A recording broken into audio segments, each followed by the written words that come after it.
visoki zvonik crkve Svetog Onufrija. Ja sam ispod zvonika. Tačnije u nadvratniku između zvonika i hrama. Duboka niša u zidu sa desne strane. Cigle su položene u polukrug. Cigle su loše kvaliteta, različite debljine i veličine. Zbog toga su šavovi između cigle široki. Niša je bila malterisana, kao i ostatak unutrašnjeg prostora. Nije jasno zašto je unutar zvonika potrebna niša ove veličine i oblika.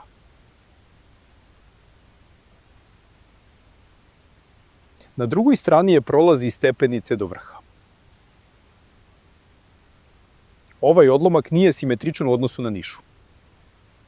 Lokacija otvora u desnom i levom zidu se ne poklapa. Pogledajte koliko je drugačiji raspored.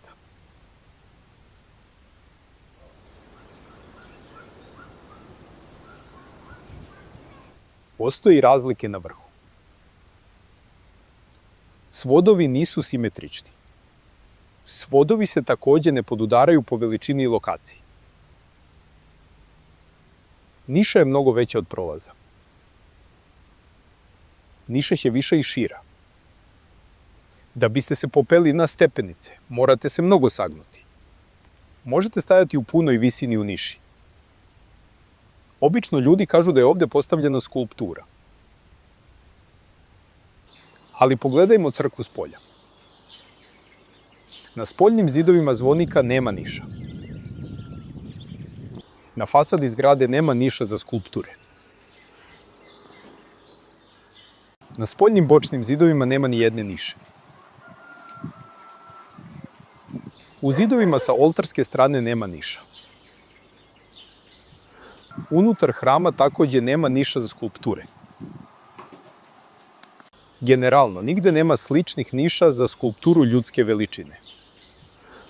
Jedina niša je u prolazu ispod zvonika. Slažem se da je ovde mogla biti postavljena skulptura. Kad su crkvenjaci preuzeli tuđu zgradu koju nisu podigli. U početku, ova niša je napravljena za neke praktične svrhe. Tako da zgrada može ispuniti svoju funkcionalnu namenu. Radi čega su ga pravili neimari iz poslednjeg ciklusa čovečanstva.